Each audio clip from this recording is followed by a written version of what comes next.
Good morning, dear students. I am Mohammad Zashuddin, assistant teacher at Sambal High School.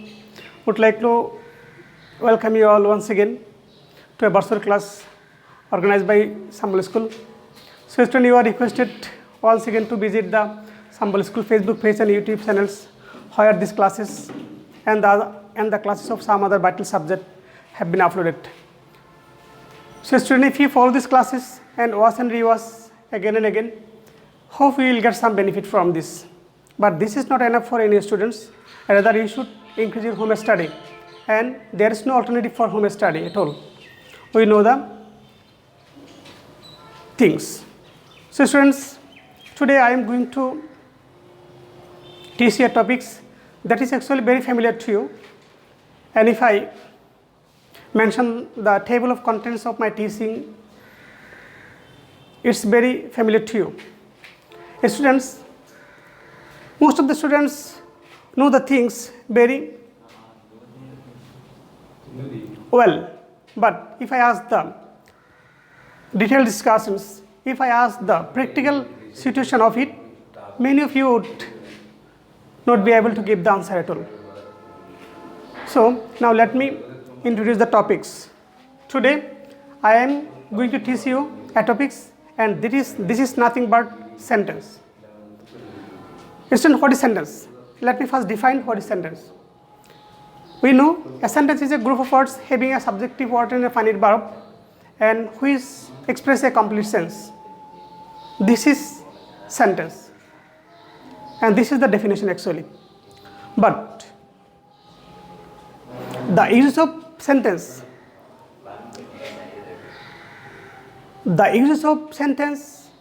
in a practical sense is totally different, and that what kinds of knowledge you should have. You must have some knowledge the use of sentence, because you know that all the grammar parts are evolved by giving some sentences. Suppose for question number 1, you are giving a passage having some gaps, and you have to fill it with clues or without clues. And in that situation, the passage is given through what? The passage is given through some sentences. So in the sentences, what kinds of technique you should know? You must know what is the sentence, a complete sentence. Obviously, in the question paper, you are given some defective sentences.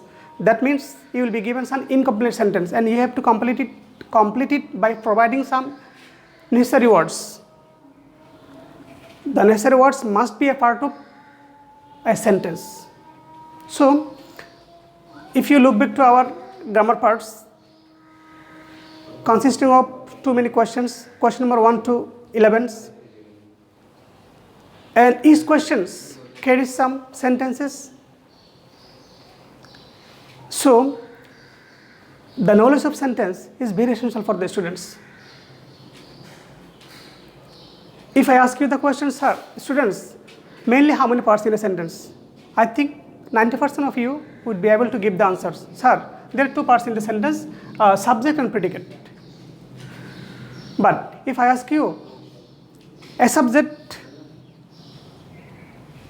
where can be used, or where can be used as subject? If I ask you, many of you will give the answer, sir, a subject must be placed at the very first of a sentence. I will tell you that this is not a correct answer at all. Rather, a subject can be used different parts of the sentence. It may be used at the very first, at the middle, and even at the last of the sentence, according to the demand of the sentence. If I ask you the classification of sentence, the mode of the sentence and the behavioral patterns of sentence, it's a very detailed discussion, students. So, you must be thinking about the sentence. Mainly, if I go back to the blackboard, mainly there are 2 parts in a sentence, subject and predicate. And you have to make sentence by yourself, not collecting any sentences from your EFT book or any traditional grammar book. Rather, you have to make sentence by yourself, and you have to divide it you have to separate or you have to identify the subjective word and predicative word from this one. And if you do practice like that, hope your creativity in English must be developed. So this is the things that I would like to request to your students. You have to make some sentences by yourself, taking some practical one, and you have to separate the parts of the sentence. If I write a sentence before you now on the board, and I would like to ask you the questions to you. Up in the hill there lives a hermit. So what is the subjective word here? What is the subjective word here in this sentence? Up in the hill there lives a hermit. As you know that this is an assertive sentence, and all of you know that a subject must be placed at the very first of an assertive sentence. But in this assertive sentence, the subjective word is here. Where? The subjective word is at the end of the sentence. Up in the hill there lives a hermit. Hermit is the subjective word. It is not used at the very first. So if you are given, if you are tested, you must be given some sentences that is not very simple one. Rather you will be given some complex sentence. Rather you will be given some difficult sentence. And if you have some detailed knowledge about sentence, and you can do it by yourself. So students, I would like to request you all to have some detailed knowledge about the sentence. And if you have some knowledge about sentence, most of the problems you can solve by yourself, undoubtedly. Now, let me classify the other parts of the sentence. Mainly two parts in a sentence, subject and predicate. And if I ask you, what kinds of word can be used as a subject? From my experience, teaching experience, I can tell you that about 7 kinds of word can be used as a subject. What are they? A noun can be used as a subject, a pronoun can be used as a subject, some portion of adjective can be used as a subject, infinitive can be used as a subject, phrase can be used as a subject, and clause can be used as a subject. So these 7 kinds of word can be used as a subject. But noun, if I ask you what is noun, nouns, it is a vast thing actually. The world is full of noun. Some nouns we know, some nouns we don't know. Some nouns we can count, and some nouns we can count. So based on this, there are so many nouns, and if these kinds of noun are used as subject, you can make sentence taking on this. So now let me move on the other parts of the sentence.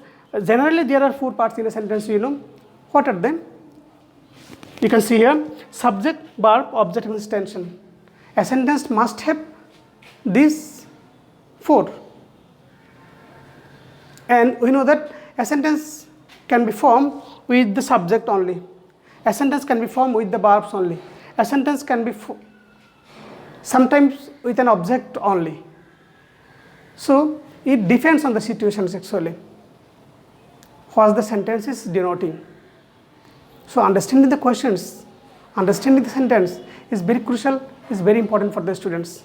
So students, I would like to request you all to think about the sentence, to analyze about the sentence, and if you have some knowledge about the sentence, most of the problems you can solve by yourself.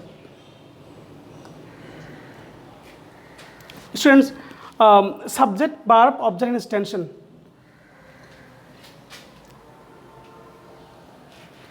You can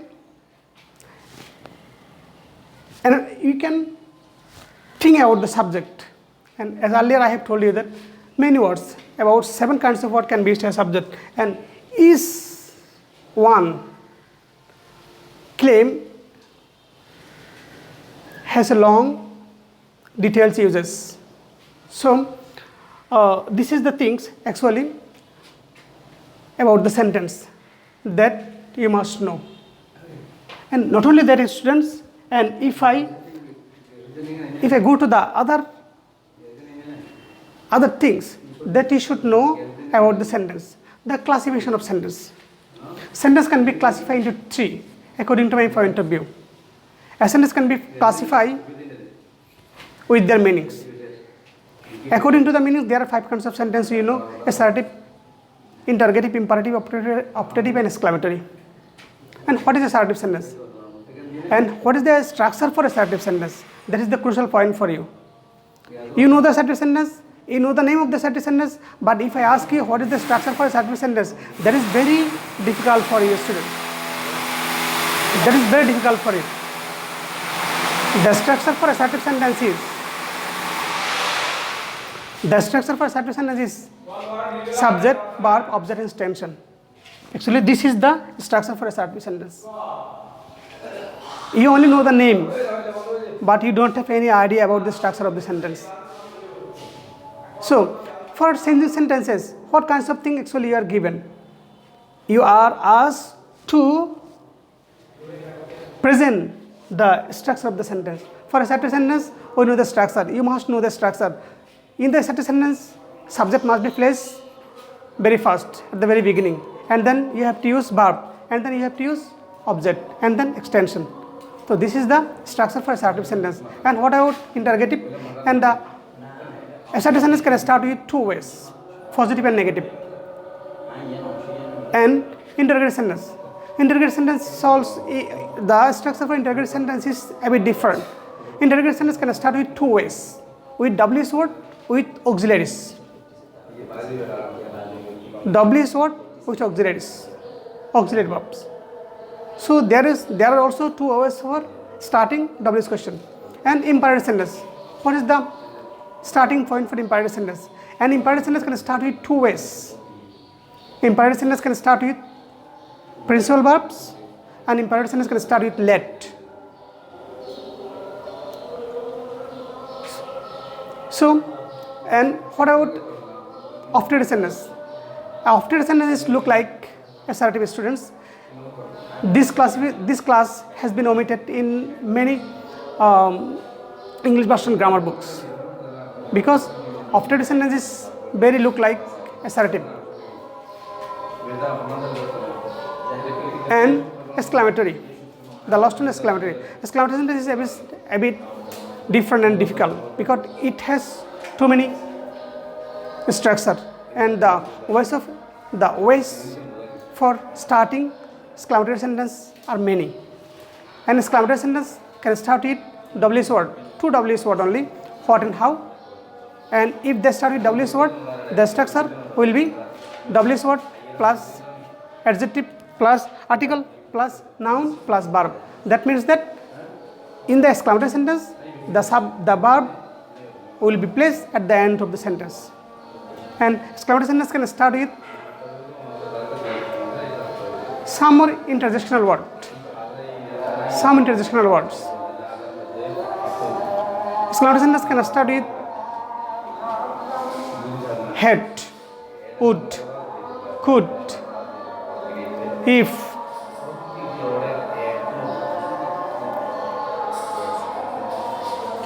So that is all about the sentence according to meanings. So now let us come another classification of the sentence. Sentence can be classified according to structure, and sentence can be classified according to comparison. According to comparison is a very different one, students, because you will get the sentence according to comparisons in the form of degree. Someone tell that this is actually degree. So degree is another classification of sentence, and according to the comparison there are three kinds of sentence: positive, comparative, and superlative. And you must have some knowledge about this also. Now let me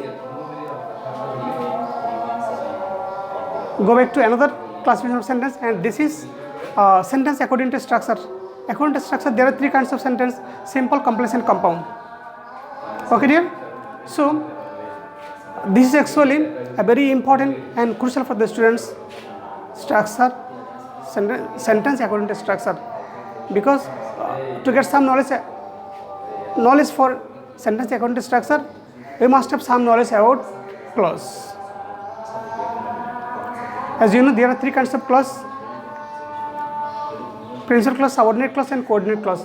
And each clause refers each sentence according to structure. Principal clause refers to simple sentence.